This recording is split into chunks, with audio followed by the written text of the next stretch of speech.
Hey Leute, herzlich willkommen bei Einfach Backen. Schön habt ihr wieder eingeschaltet. Es ist wieder Plätzchenzeit und heute zeige ich euch die 4 häufigsten Fehler, die ich sehe, die beim Plätzchenbacken passieren können.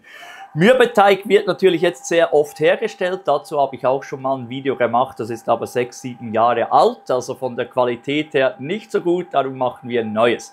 Fehler Nummer 1, Teigherstellung. Bei der Teigherstellung kann Folgendes passieren. Du hast ein falsches Rezept, das nicht funktioniert, relativ einfache Abhilfe. Ich habe ein paar gute auf meinem Blog.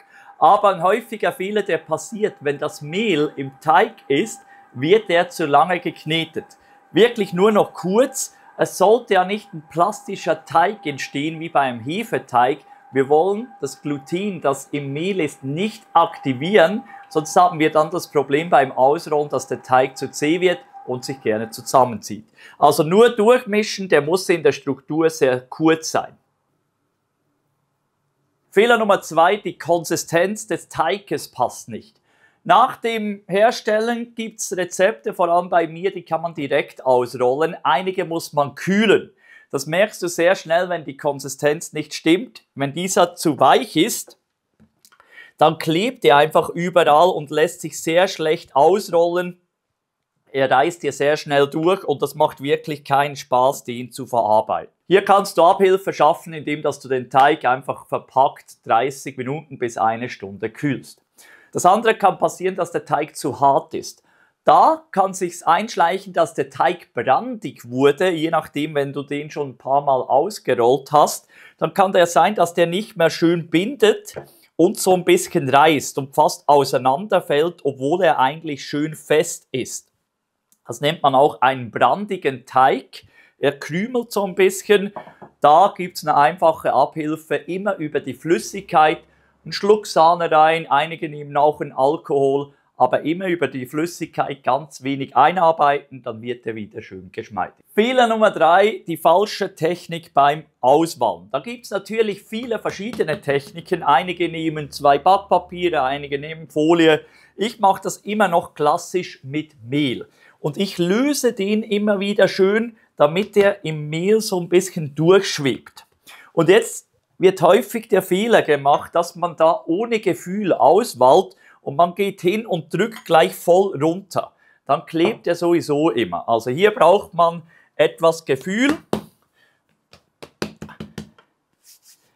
Und hier locker darüber fahren, gar nicht viel Kraft aufwenden und nach 2-3 Mal wieder lösen und in die andere Richtung.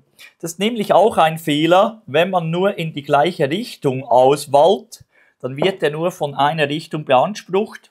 2-3 Mal dann wieder lösen, dann lässt sich dieser Teig wunderbar ausrollen.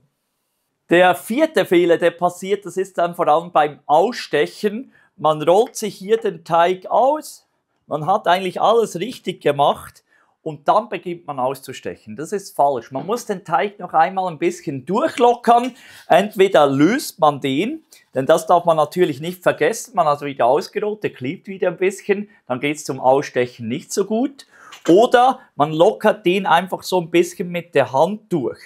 Das macht man, dass er sich noch ein bisschen löst und leicht zusammenzieht. Denn das wollen wir, dass das im Vorfeld passiert, nicht, dass wir hier Kreise ausstechen, welche sich dann zu eher ovalen Eiern zusammenziehen. Darum vorher ein bisschen durchlockern oder lösen, dann bleiben nämlich diese Teile auch schön rund und ziehen sich nicht zusammen.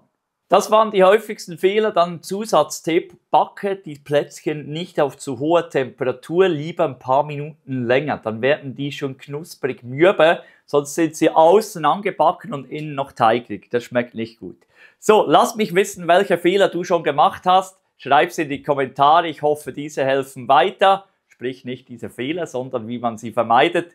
Kommentar da lassen, bis zum nächsten Video und übrigens, wollt ihr mehr solcher Videos sehen, die einfach so praktische Tipps haben, statt immer einfach Rezepte rauszuhauen? Lasst es mich wissen, bis zum nächsten Mal, euer Marcel.